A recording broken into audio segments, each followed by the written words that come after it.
இந்தியாவுக்கு இரண்டாவது சுதந்திர போராட்டம். கவனமா கேளுங்க. இந்தியாவின் வளர்ச்சியே கேள்விக்குறியாகும் ஒரு சிக்கல் இப்ப உருவாகியிருக்கு. இது உங்களுக்கும் பாதிக்கும். அடுத்த 60 வினாடியில அதானி ஏன் இதை சொன்னார்னு முழுசா தெரிஞ்சுக்கோங்க. இந்தியாவின் top businessman Gautam Adani IIT ISM நிகழ்ச்சியில பேசும்போது நாம ஒரு முக்கியமான கட்டத்தில் இருக்கோம்னு சொன்னார். அவர் என்ன சொன்னார் தெரியுமா? இது இந்தியாவின் இரண்டாவது சுதந்திர போராட்டம்னு அழுத்தமா சொன்னார். முதல் போராட்டம் அரசியல் சுதந்திரத்துக்காக, இந்த இரண்டாவது போராட்டம் பொருளாதார இறையாண்மைக்காக. அதானி என்ன சொல்றார்னா, நம்ம வளர்ச்சி பாதையை நாம் தான் வரையறுக்கணுமாம்.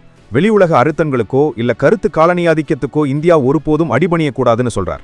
அதானியின் வார்த்தை இங்க தமிழ்நாட்டில் இருக்கிற எல்லா தொழிலதிபர்கள், மாணவர்களுக்கு ரொம்ப முக்கியம்.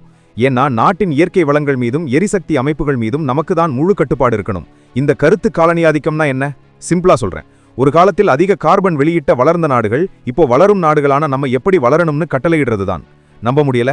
ஆஸ்திரேலியால அதானியோட கார்மைக்கே நிலக்கரி திட்டம் முதல் குஜராத் காவுடா பசுமை எரிசக்தி பூங்கா வரை அவர் சொல்றது ஒன்னேதான். சுரங்கத் தொழில் இல்லாம புதிய பொருளாதாரம் இல்லை.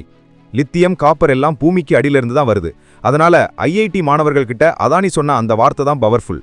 நீங்க கனிமங்களை வெட்டி எடுப்பவர்கள் மட்டுமல்ல, நீங்க கண்ணியத்தை வெட்டி எடுப்பீர்கள், இறையாண்மையை பிரித்தெடுப்பீர்கள். அடடா, என்ன ஒரு பவர்ஃபுல் லைன்!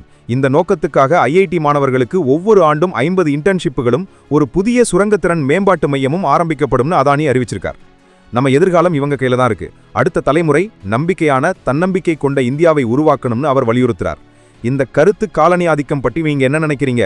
இது சரியா தப்பா? உங்க கருத்தை கமெண்ட் செக்ஷன்ல சொல்லுங்க. லைக் பண்ணிட்டு ஷேர் பண்ணுங்க. அடுத்த சுதந்திர போரில் ஜெயிக்க.